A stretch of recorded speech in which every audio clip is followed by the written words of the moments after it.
quick astro video, because is there really any other kind in the life of a squirrel?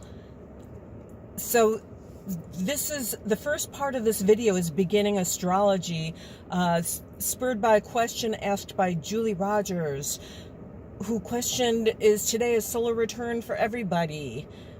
In response to a post about someone celebrating a solar return.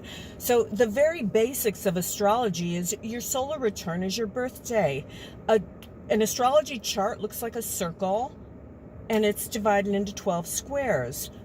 There are 12 signs. And if you put Aries at the beginning, because Aries is the astrological new year, you can number the houses beginning with 1. So there are 12 houses, and each house represents something. So first part is simple answer. Your solar return is on your birthday. That's when the sun is strengthened, because the sun returns to the exact degree it was when you were born. How you're going to interpret this based on the time of your birth, you're going to find out your rising sign or your ascendant. And that's going to be moved over to the number 1 position.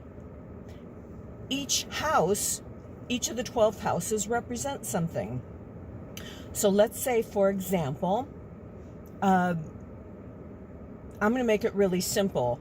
You're born in, let's say, April 5th. You're an Aries. And let's say you were born at sunrise, which would make you also an Aries rising. So your sun's in the first house.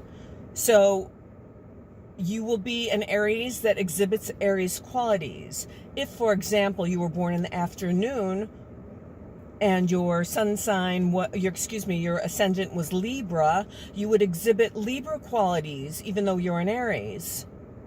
So that's how you get so many dimensions of what's going on in a personal chart. So there you have it on solar returns. So then quickly, because today's transit front and center is Mercury conjunct Uranus in Taurus. This is giving us an opportunity for light bulb type moments related to things we consider stable and routine and solid. Things are changing. At the same time, the moon's in Cancer. The moon changes signs every 2.5 days. The moon in Cancer is a time where people are more prone to sensitivity. The moon just finished forming an angle to Chiron, which could have, for a few moments, brought up some older issues of healing and trigger points for you.